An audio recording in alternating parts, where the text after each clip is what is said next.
In the name of Allah, the Beneficent, the Merciful. Assalamu alaikum, dear students of class metric, and very good morning to all of you. Dear student, in today's lecture, we are going to another poem named Kesabinka. Today's lecture number 26 and poem 20. So, dear student, in this lesson, we will know about the bravery of a young soldier, even you can call it a young person, and he is also obedience of his parents. He is determined, and his bravery and his heroism is explained in this poem. तो मैंने क्या कहा कि ये जो poem है केसबिन का, ये जो ये एक ब्रेवरी के बेस पे करता है और उनमें हीरोइज़म एक्सप्लेन किया गया है, ओके। और उनमें एक तो ओबीडेंस है, ओबीडेंस की किस बेसिस पे के, because he is obedient to his father. तो जो फादर ने उसको कहा है उसको वो ओबे करता है, वही करता है until he is die, okay. So let us read what is explained in this poem. As I told you, Kesabinka is a poem. Okay, this poem is written by Felicia Dorothea Hemans. She was born in 1793 and died in 1835. She was born at Liverpool, but the family moved to Wales. Moved to means वो transfer हुए, migrate कर गए। Where she was brought up means उनकी परवरिश की गई, वहाँ वो बड़ी हुई। She was quick in mind and had a fine memory, intelligent थी वो। As a poet she has been compare to Henry Longfellow. Poet की तौर पे वो उसको कंपेयर किया जाता है किससे? हेनरी लॉन्गफेलो से। Like Cowper she loved the pathetic and there is a great enthusiasm for chivalry and heroism. वो जो मोस्टली जो राइट करती है, जो लाई करती है, enthusiasm means happiness for chivalry and heroism. Heroism का रोल प्ले करने में वो खुशी महसूस करती है।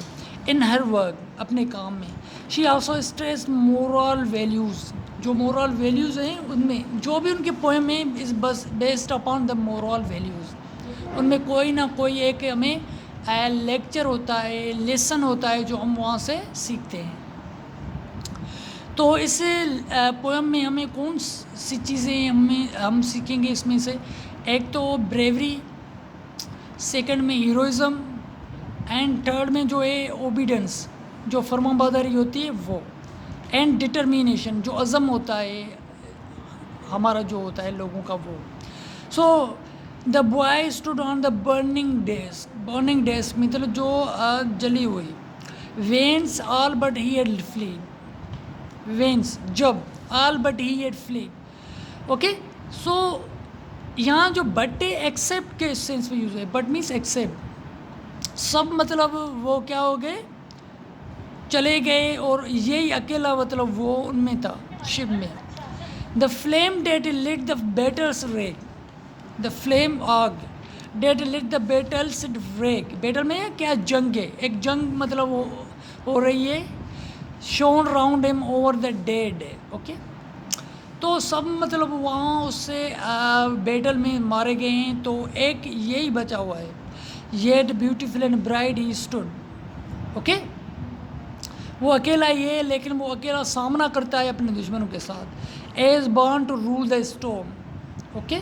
वो इसलिए मतलब उसने जन्म लिया था कि वो रूल द स्टॉर्म क्या? तूफ़ान है, जो भी मुसीबतें हैं उनको सामना करे।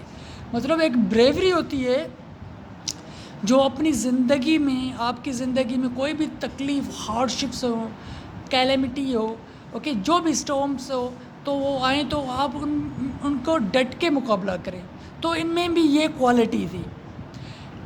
अ creature of heroic blood, okay, creature of heroic blood, माना उनमें जो खून था वो एक ब्रेवरी का था, उनमें जो है हीरोइज़म मतलब पाई जाती थी।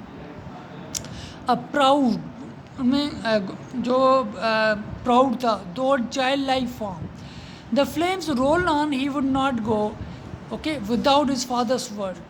उसके देखें कि फ्लेम्स, आग भड़कती जा रही थी, लेकिन वो अपनी प्लेस पोजीशन को नहीं छोड़ रहे थे। क्यों नहीं छोड़ रहे थे? क्योंकि उनके फादर ने उसको मतलब ओबे किया था कि आप कहीं नहीं जाएंगे। वेन एवर आई से समथिंग टू, जब तक मैं आपको कुछ ना कहूँ तो वहाँ से ना हटना। ऐसे जो जंग में भी होता है कि आर्मी जो भी लड़ती हैं तो उनको जब तक उनका लीडिंग ऑफिसर उनको कुछ ना कहे तो वो लड़ते रहते हैं और वो अपनी पोजीशन नहीं छोड़ते। तो इस हिसाब से कि वो भी ओबीडियंस होते हैं अपने ऑफिसर के, और वो एक तो पैट्रियट होते हैं अपनी कंट्री के लिए, बिन वतनी कॉज। द फादर फेंट इन डेथ बिलो, उनका जो फादर था वो बेहोश हो गया। जाहिर सी बात है बेहोश हो गया तो उनको कैसे मतलब उनको रिप्लाई दे। His voice no longer here, okay. He called aloud से फादर से if yet my task is done, he knew not that the chieftain lay unconscious of his son। अब क्या हुआ कि उनका जो फादर था वो वेट में था कि मेरा फादर मुझे कहे तो मैं वहाँ से निकल जाऊँ। एज अ रिज़ल्ट उनका फादर वो अनकॉन्शियस था, फेंट था, मीन्स वो भी बेहोश हो गया था उसमें। तो वो कैसे उनको मतलब कहे तो आप जाओ। तो आप देखें कि वो अपनी ओबीडियंस के बेसिस पे वो खड़ा रहा उस पर। He called aloud से फादर से if he had my task is done, he knew not that the chieftain lay unconscious of his son, okay। तो क्या है कि वो यही चाहता था कि मुझे आवाज़ आए अपनी फादर की तरफ से कि मेरा काम अभी कंप्लीट हो गया है। तो वहाँ से एक आवाज़ नहीं आ रहा था। जब तक आवाज़ नहीं आएगा तो जाहिर सी बात है वो वहाँ से प्लेस नहीं छोड़ सकता। स्पीक फादर, यहाँ कह रहा है कि फादर मुझे कहो। Once again he cried if I may yet be gone and but the booming shots replied. Booming shot क्या है कि मतलब वो आग लगी हुई है, okay. And fast the flames roll on, उनमें जो आग के शोले जो होते हैं उनको मतलब वो हिट कर रहे हैं। Upon his brow you feel their breath and his waving hair.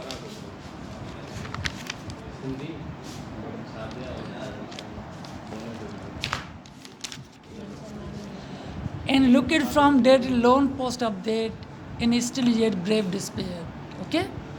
मकसद क्या है, वो मायूस भी है, परेशान भी है, but he is waiting for his father's reply. वो अपने फादर के रिप्लाई का इंतज़ार कर रहा है, okay. And shouted but once more aloud, my father must I stay, while o'er him fast through a sail and shroud the wreathing fire made away, okay। They raved the ship in the splendor wild, they caught the flag on high, okay। तो जाहिर सी बात है उसने एक जंग ख़त्म भी कर दी है और ये जंग उसने फाइट कर दी है, जीत गया है। लेकिन वाई ही इज़ वेटिंग, वो इंतज़ार क्यों कर रहा है? क्योंकि उनके फादर के आवाज़ का वेट कर रहा है कि अगर वो कहे तो मैं वहाँ से हट जाऊँ। Like banner in the sky, वो अपना जो बैनर है, फ्लैग है, उसको वेव कर रहा है। देयर विक्ट्री, मतलब ये एक विक्ट्री हो रही है। There came a burst of thunder sound, the boy oh where was he, ask of the wind that far around with fragments strewed the sea. क्योंकि अब वो मतलब बॉय भी ख़त्म हो जाता है और वो भी मर जाता है। With mast and helm and pen and fair that well had borne their part, but the noblest thing which perish there, perish means माना कुचलना उनको, was that young faithful heart. तो डियर स्टूडेंट, देखा कि एक यंग जो soldier था, जो उनका एक रोल जो था, वो करेक्टर जो था वो हीरोइज़म का था, और उसके अलॉन्ग विथ उनका जो था ओबीडियंस था। एक तो उसने हीरोइज़म का रोल प्ले कर लिया, अपनी जो जीत कर ली, फतह कर ली, लेकिन जो सेकंड पार्ट था, सेकंड थिंग थी, वो ओबीडियंस थी। ओबीडियंस के बेसिस पे उसने अपनी जान कुर्बान कर दी। तो मैंने पहले ही आपको बताया डियर स्टूडेंट्स के ये जो पोएम है इस based upon the heroism and obedience. Obedience heroism and obedience पे बेस करता है। I hope you have comprehended my lecture, and what you have to do, so you have to do write on any topic that any topic or any work that is based upon the heroism and obedience. एक paragraph लिखें, एक ऐसा काम अपना मतलब वो invent करें जो काम हीरोइज्म पे भी बेस्ड हो और वो ओबीडियंस पे बेस्ड हो. जैसे कि आप एग्जाम ले सकते हैं इस पोएम से. तो आपका ये होमवर्क है. So write on any work that is based upon the heroism and obedience. Okay, so आपके लिए होमवर्क है. Thank you students.